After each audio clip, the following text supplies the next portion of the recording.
다니엘 3장 13절로 18절까지 한 절씩 교독하겠습니다.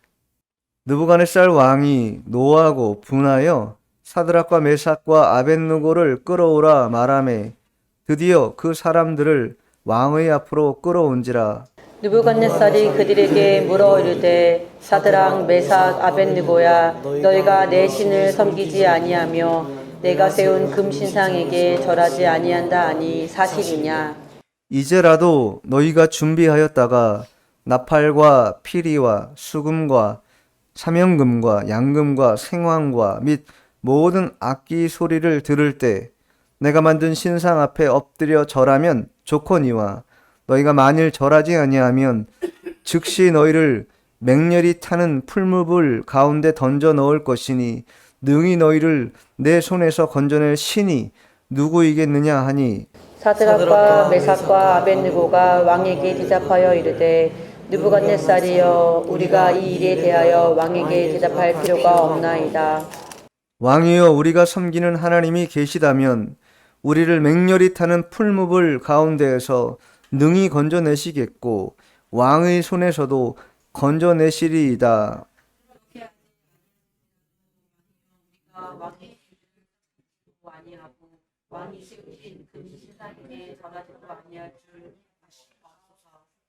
아멘. 말씀의 제목은 신앙의 절개, 신앙의 절개라는 제목으로 하나님의 말씀을 증거하도록 하겠습니다. 지난주에 우리가 다니엘을 통하여 그 다니엘의 신앙을 바탕한 그러한 모습을 살펴봤습니다. 오늘은 그 다니엘의 세 친구에 대한 그런 신앙의 면모를 통해서 우리가 교훈받고 또 우리가 지향해야 될 그런 신앙의 일들이 어떠한 것인가 좀 살펴보려고 합니다. 오늘 본문에 나오는 이 느부갓네살 왕은요, 바벨론을 통치했습니다. 정복전쟁에서 승리했고 그 승리를 기념하고 자신의 명성을 드러내고 나타내고 싶어서 이 오늘 본문에 나오진 않지만 이 3장에 보면요, 두라 평지에 금신상을 세웁니다. 그리고 모든 바벨론의 방백들을 다 불러놓고 낙성식을 거행합니다. 근데 그 금신상이 얼마나 거대했냐면 폭은 3m, 높이는 30m. 아파트 층수로 보면요, 대략 11층 정도 되는 높이입니다. 그러니까 상당히 높은 것이죠. 그 금신상을 세워놓고 어떤 때에 나팔과 악기 소리가 나게 되면 모든 사람들은 그 앞에 엎드려 절하라고 하는 그러한 명령을 내리게 됩니다. 그리고 만약 그 명령을 어겼을 때에는 맹렬하게 타는 풀무불 속에 넣어서 죽게 될 것을 선포합니다. 이때 당시에 다니엘과 함께 잡혀왔던 이 세 친구죠. 사드락과 메삭과 아벳느고는 그때 당시 바벨론의 관리였습니다. 그렇기 때문에 낙성식에 참여했을 것이고 왕이 내린 명령이 무엇인지 분명히 알아들었을 것입니다. 그러나 그러함에도 불구하고 이 세 친구는 누구보다도 유일신 신앙을 가지고 있었고 하나님을 섬기라고 하는 이 하나님의 율법의 어미함을 어릴 때부터 배워왔습니다. 또 익혀왔습니다. 그래서 자신들의 신앙을 포기할 것이냐 아니면 신앙을 포기하고 대신 육체의 생명을 보존할 것이냐, 이 양당 간에 결정해야 될 만한 그러한 일이 그들에게 벌어진 것입니다. 근데 그 일이 왜 벌어졌는가? 지난주에 다니엘도 그러했던 것처럼 다니엘을 시기하고 미워하는 정적들이 다니엘을 참소했습니다. 오늘 본문도 마찬가지입니다. 사드락과 메삭과 아벳느고가 바벨론의 관리로서 아주 출중한 그러한 실력을 가지고 있었어요. 그러다 보니 그들에 대해서 정치적 역량이 떨어지는 그러한 관리들이 볼 때에는 저 이방 나라 사람들이 우리 바벨론을 통치하는 관리의 높은 직에 있는 것을 못마땅하게 여긴 것이죠. 그래서 이 꾀를 내가지고, 즉 참소해서 그들을 어떻게든 끄집어 내려야 되겠다, 혹은 죽여야 되겠다라고 하는 음모를 꾸미게 됩니다. 자, 12절입니다.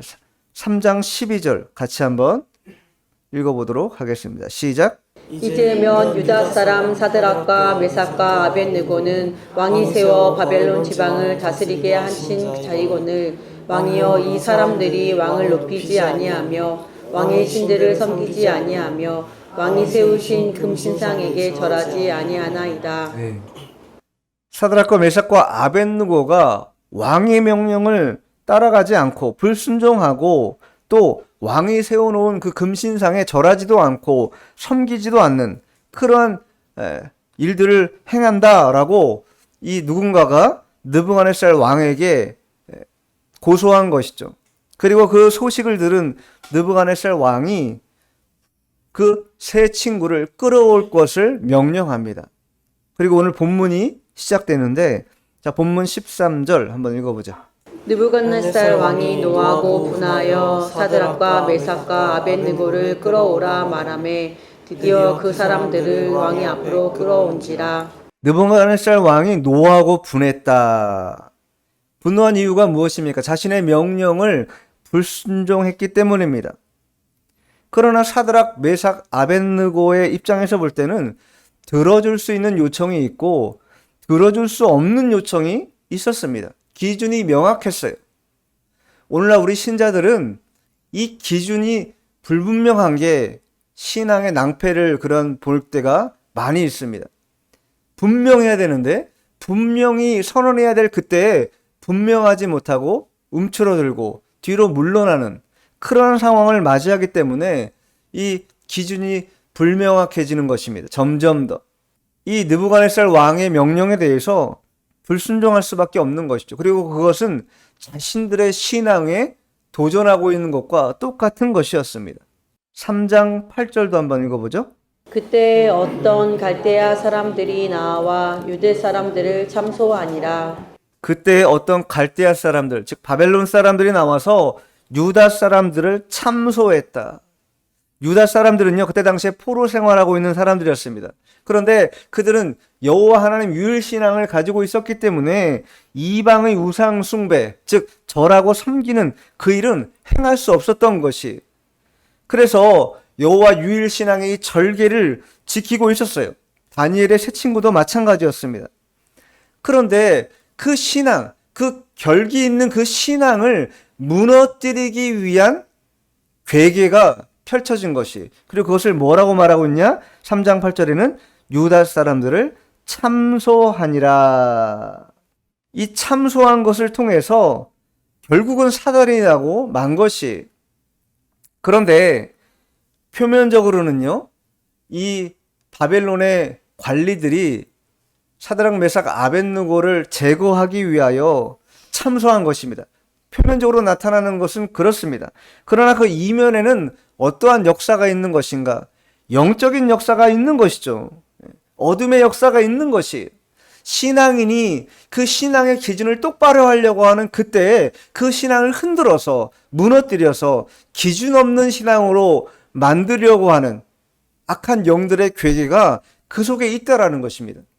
그래서 우리는 항상 우리의 씨름이 혈과 육의 것이 아닌, 즉 사람의 모습에서 가시적인 눈으로 보여지는 그러한 것에 있는 것이 아니라 그 이면 속에 역사하고 있는 마귀 역사, 이 사탄의 괴계에 대하여 우리가 꿰뚫어 볼 수 있는 영안이 필요한 것입니다. 그래서 예수님도 요한복음 6장 63절에 보면요, 살리는 것은 영이니 육은 무익하다 이렇게 말씀하셨어요. 그러면서 그 하반절에 뭐라고 쓰셨냐면 내가 너희에게 이른 말은 영이요 생명이다. 예수님께서 이른 말씀은요 모두 영이고 생명이라는 것이에요. 육적인 것을 말한 적이 없다라는 것입니다. 이 말씀은 모든 신자들은 생활 속에서 육적인 것들을 가지고 생활하려고 하는 이러한 기본적인 습성을 되도록이면 끌어내리고 영적인 이 일들을 구현해내서 주님의 뜻을 분별하고 악한 마귀의 이 일들이 어떠한가를 판단할 수 있는 능력을 가져야 된다는 것이. 그렇지 못하면은 여러 가지 우리 신앙에 도전이 있을 때마다 우리는 넘어지고 쓰러지고 마귀의 밥이 되고 말 것이기 때문입니다. 참소라는 건요, 어떠한 말이냐면 악한 말로써 남을 헐뜯는 것입니다. 그리고 거짓말을 꾸며내가지고 사람에게 올가미를 씌워서 사람을 해하는 그러한 것이 참소라고 할 수 있습니다. 그러면 성경에서 참소하는 자의 대표가 누구인가 한번 찾아보겠습니다. 요한계시록 12장 10절입니다. 내가 또 들으니 하늘에 큰 음성이 있어 이르되 이제 우리 하나님의 구원과 능력과 나라와 또 그의 그리스도의 권세가 나타났으니 우리 형제들을 참수하던 자 곧 우리 하나님 앞에서 밤낮 참수하던 자가 쫓겨났고 우리 형제들을 참소하는 자, 곧 우리 하나님 앞에서 밤낮 참소하는 자. 밤낮이라는 건요, 낮과 밤을 가리지 않고 24시간, 물리적인 시간으로 24시간 내내 잠도 자지 않고 끊임없이 우리들을 참소하고 넘어뜨리려 해서 무너지게 만들려고 하는 그러한 일들을 펼치는 자가 누구인가? 바로 마귀다라는 것이. 근데 보세요. 계시록 12장 10절에 금방 읽은 말씀의 중반절에 보면 이제 우리 하나님의 구원과 능력과 나라와 또 그의 그리스도의 권세가 나타났으니, 즉 구원의 역사가 나타났으니 그때부터 뭐예요? 더 활발하게 참소하는 자들은 끊임없이 참소해서 그 구원의 일들을 구원의 길에 서지 못하도록 계속해서 넘어뜨리려고 하는 그런 일들을 벌이는 것이 마귀의 일이라는 것입니다. 사단이 참소하는 이유는요, 딱 한 가지입니다. 우리의 신앙을 흔들어서 넘어뜨리고 우리의 신앙 생활에 악영향을 주도록 하는 것입니다. 신앙이 진보해야 되는데, 한 걸음씩 나아가야 되는데 나아가지 못하고 정체시키거나 혹은 뒤로 물러나게 해가지고 완전히 떨어져 나가기는 안 합니다. 어떻게 해요? 한 다리 정도 걸치고 있는 것처럼 만들어 놓는다는 거예요. 그러니까 우리의 인식이라는 게, 아, 나는 신앙생활을 하고 있구나 라는 인식은 갖게 해요. 그러나 거기까지입니다. 더 발전적으로 하나님을 찾고 주의 일들을, 주의 뜻을 따라서 순종하고 더 열심을 내려고 하는 그런 마음을 어떻게 하는가? 삭제해버린다라는 거예요. 참소해가지고 계속 우리의 마음을 끄집어 내려가지고 악한 영향을 줌으로 말미암아 주님께도 한 걸음 나아가는 길을 제거하는 그런 일을 하는 자가 누구인가? 바로 마귀라는 것이. 그리고 그 마귀는 계속해서 우리를 참소합니다. 그러니 우리가 이런 영적 세계가 있다라는 것을 깨달아야 한다라는 거예요. 우린 너무 표면적인 생활 속에서 살아가는 경우가 많습니다. 물론 육신에 거하기 때문에 그럴 수밖에 없지만, 그러나 우리가 구원받은 것은 영적 존재라는 것을 인식하고 영적 세계가 있다라는 것을 깨닫도록, 또 그리고 그 영적 세계라는 것은 끊임없는 전쟁이라는 것, 죄와 싸워야 되는 것, 마귀와 싸워야 되는 것, 내 부패성과 싸워야 된다라는 것을 알도록 하기 위해서 주님께서 계속 하나님의 말씀과 기도로 우리를 깨우쳐 주시는 것입니다. 근데 우리가 그렇게 깨우치 못하다면 계속 마귀의 참소에 따라서 우리는 무너지고 말 것입니다. 자, 본문 돌아와서 14절 읽겠습니다. 느부갓네살이 그들에게 물어 이르되 사드락 메삭 아벳느고야 너희가 내 신을 섬기지 아니하며 내가 세운 금 신상에게 절하지 아니한다 하니 사실이냐. 6절에 보면요, 느부갓네살 왕이 금신상에 절하지 않는 자는 어떻게 한다고요? 누구든지 재판 등 일체 절차 무시합니다. 그리고 즉각적으로 끄집어다가 풀무불에 던져놓겠다. 이게 느부갓네살 왕의 명령이에요. 그럼 만일 느부갓네살 왕의 명령을 따른다면 이 사드락 메삭 아벳느고는 어떻게 되냐면 즉각적으로 그냥 풀무불에 던져넣어야 됩니다.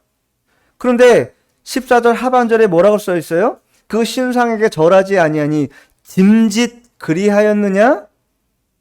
그렇게 써 있습니다. 즉 이 말은 고의적으로 그렇게 했느냐? 묻고 있는 거예요. 일부러 그랬니? 아니면 어쩔 수 없어서 실수로 그렇게 한 거니? 왜냐하면 그렇게 묻는 이유가 무엇입니까? 가능하면 선처하고 싶은 것이죠. 가능하면 그 세 사람을 건져주고 싶은 마음이 느부갓네살 왕에게 있었던 것이. 그러니 즉각적으로 풀무물에 던지지 않고 물은 것입니다. 15절, 16절 읽죠. 이제라도 너희가 준비하였다가 나팔과 피리와 수금과 사명금과 양금과 생향과 및 모든 악기 소리를 들을 때 내가 만든 신상 앞에 엎드려 절하면 좋거니와 너희가 만일 절하지 아니하면 즉시 너희를 맹렬히 타는 풀무불 가운데에 던져 넣으리니 능히 너희를 내 손에서 사드락과 메삭과 아벳느고가 왕에게 대답하여 이르되 느부갓네살이여 우리가 이 일에 대하여 왕에게 대답할 필요가 없나이다. 15절에 보면 느부갓네살 왕이 뭐라고 말합니까? 내가 만든 신상 앞에 엎드리어 절하면 좋거니와 그렇게 하면 용서하겠다라는 거예요. 지금이라도. 그러나 만일 그렇지 않고 절하지 않는다면 이 풀무 가운데 던져서 너희를 능히 구할 수 있는 힘이 오직 내 손밖에 없다라는 것을 분명히 보여주겠다. 협박한 것이죠.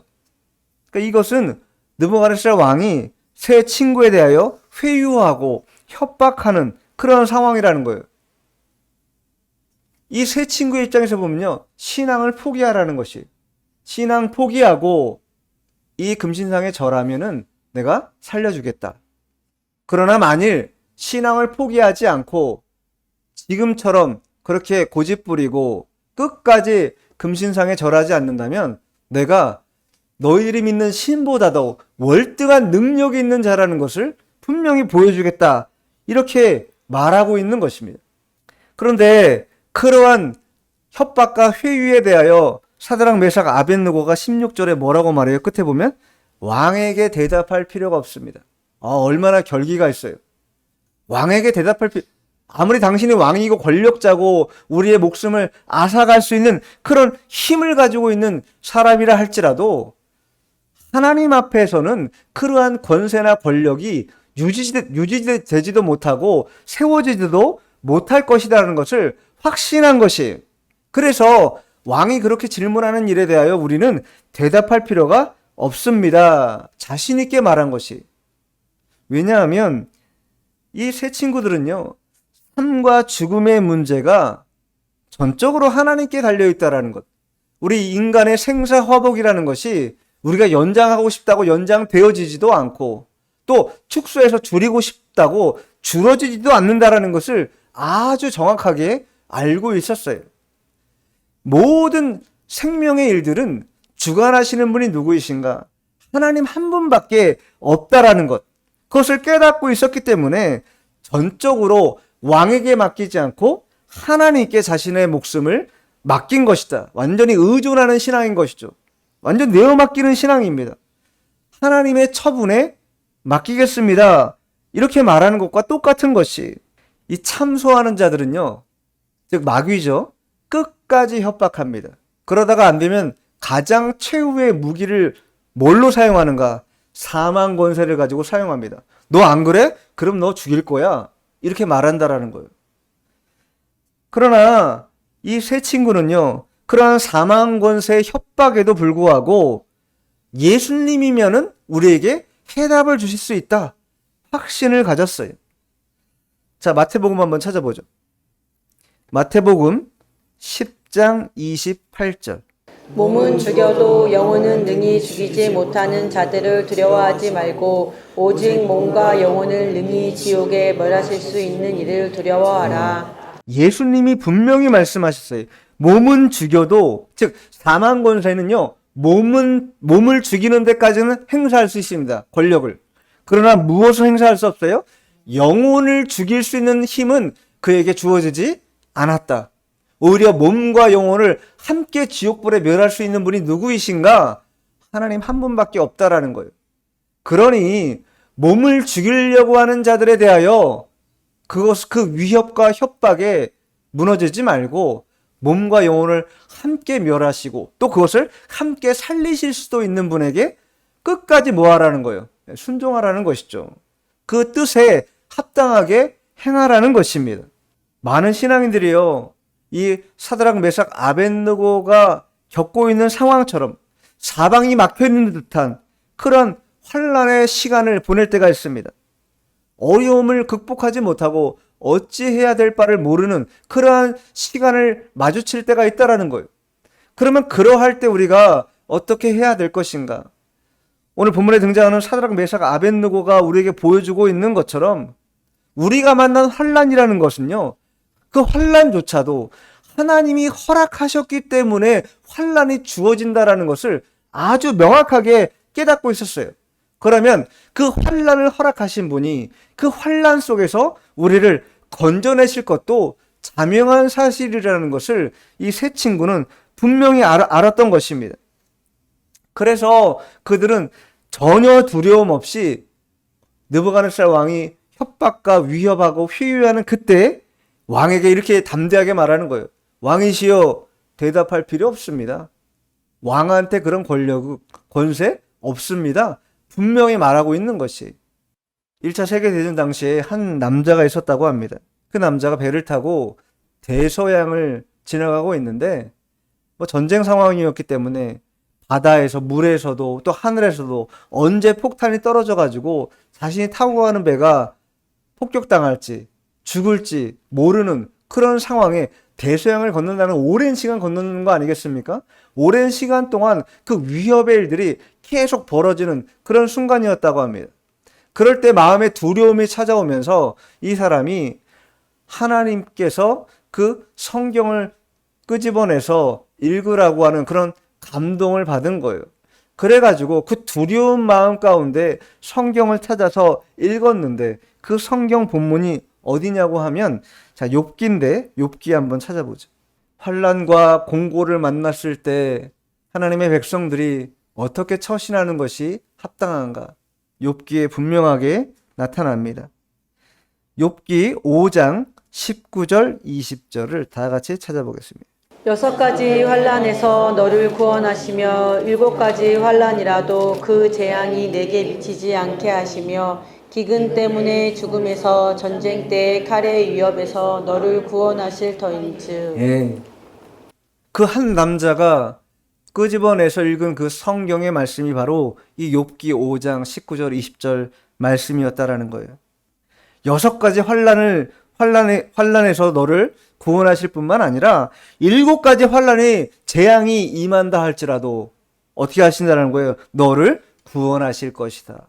최악의 상황 속에서도 우리의 구원을 담당하실 분은 결코 그 구원의 일들을 게을리하지 않으신다라는 것입니다. 끝까지 책임지시고 끝까지 그것을 일으켜서 하나님의 뜻에 맞도록 그 영혼들을 이끌어 가신다. 그러니 아무리 최악의 어려움, 우리가 정말 만날 수 있는 가장 극한 상황이 닥친다 할지라도 하나님에 대한 신뢰를 버려서 안 된다라는 것입니다. 우리가 생각해 보면요, 사드락, 메삭, 아벳느고가 만난 이 최악의 상황은요, 우리가 이 땅에서 만날 그 최악의 상황에 견주어 보면요, 더하면 더했지 덜하지 않습니다. 얼마나 뜨거운 풀무불인지 나중에는 7배나 더 가열차게 불을 뜨겁게 하라고 명령하지 않습니까? 그래서 사드락, 메삭, 아벳느고를 데리고 갔던 사람들이 어떻게 돼요? 불에 타 죽어요. 얼마나 뜨거운 불입니까? 마치 용광로에 쇠를 녹여가지고 막 이렇게 철을 만들지 않아요? 그런 것처럼 그런 용광로 같은 뜨거운 그런 불 속에 지금 이 사드락, 메삭, 아벳느고를 던지기 직전의 그런 상황이라는 거예요. 그런데도 불구하고 이 세 친구는 전혀 두려운 마음 없이 어려운 때일수록 더 하나님을 신뢰해야 된다는 것을 알았어요. 그리고 오히려 이 어려운 때일수록 하나님은 반드시 하나님의 의를 드러내신다. 하나님의 기적을 베풀어 주신다라는 것을 철석같이 믿은 것입니다. 실제로 어떻게 됐는가?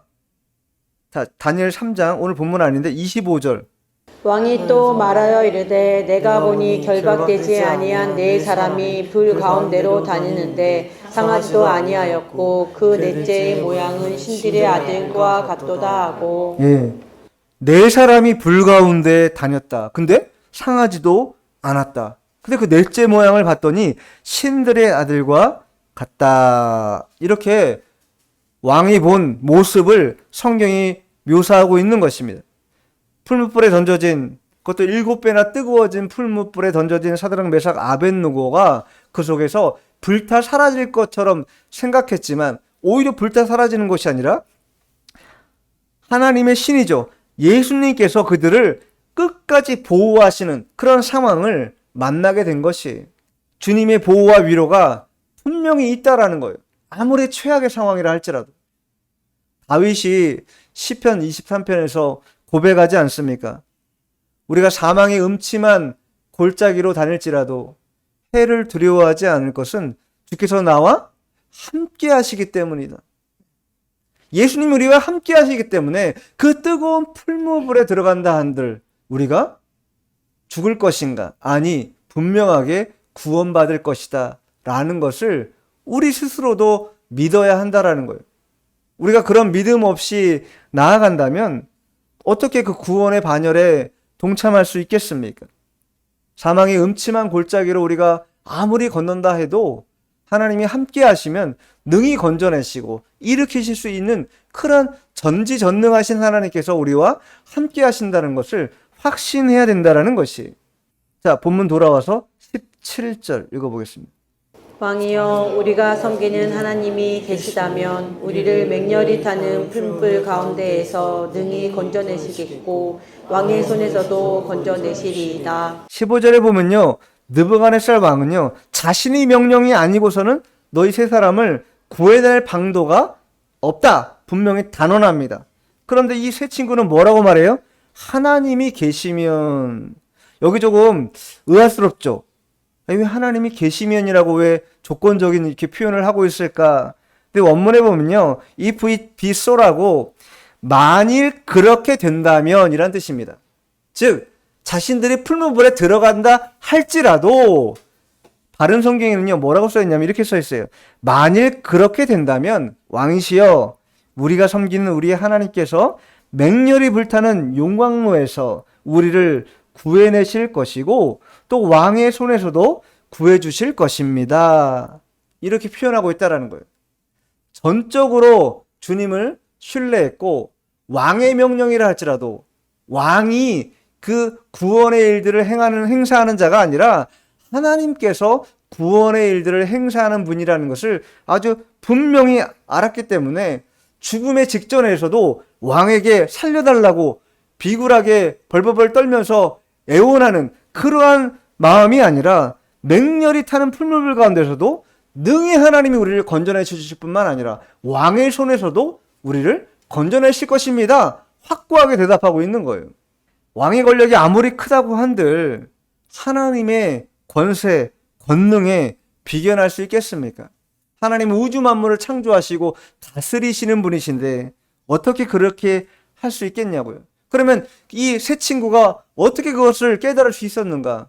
다니엘 2장에 가보면요 분명히 나옵니다. 자, 다니엘 2장 21절입니다. 그때와 계절을 바꾸시며 왕들을 패하시고 왕들을 세우시며 지혜자에게 지혜를 주시고 총명한 자에게 지식을 주시는도다. 여기서 그는 누구십니까? 하나님이시죠. 하나님은 때와 계절을 바꾸시며 왕들을 패하시고 왕들을 세우시며 지혜자에게 지혜를 주시고 총명한 자에게 지식을 주시는 분이다.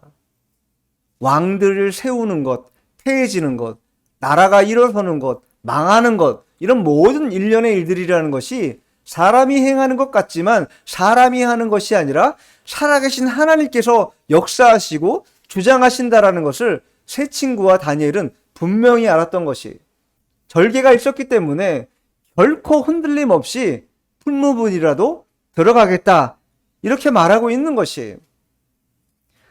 자, 마지막 18절 1절. 그렇게 하지 아니하실지라도 왕이여 우리가 왕의 신들을 섬기지도 아니하고 왕이 세우신 금 신상에게 절하지도 아니할 줄 없소서. 그리 아니하실지라도 신앙이라고 우리가 말하죠. 이 다니엘의 세 친구는요 세상적으로 볼 때는요 왕의 명령을 받아야 되는 그런 직임을 받은 자들입니다.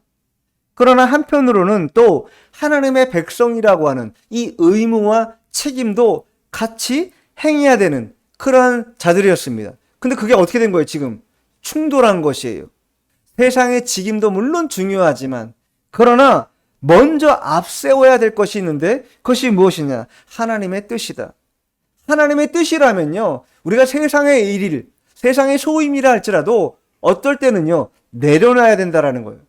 제가 드리는 말씀이 그러면 세상 속에서 불성실하게 대충대충 살며 교회만 나오고 그냥 예배만 잘 드리면 된다, 그런 말씀 드리는 것이 아닙니다. 세상 속에서 열심히 부지런히 성실하게 살아가야 됩니다. 그러나 신자들에게 분명히 그 두 가지가 충돌하는 때를 만날 때가 있다라는 거예요. 그러면 그럴 때 어떻게 해야 되는가? 하나님의 뜻에 부합할 수 있어야 된다라는 거예요. 하나님의 뜻대로 내 직임이라는 것을 내려놓을 수 있어야 된다라는 거예요. 제가 직장 생활하고 아프고 난 다음에 직장 생활할 때 저희 직장 상사가 엄청 저를 괴롭혔어요. 이유는 한 가지, 예수 믿는다라는 거. 그것도 예수를 지독히 믿는다라는 것 때문에 엄청 괴롭혔습니다. 아침에 출근하면은 5만 가지 일을 다 시켜요.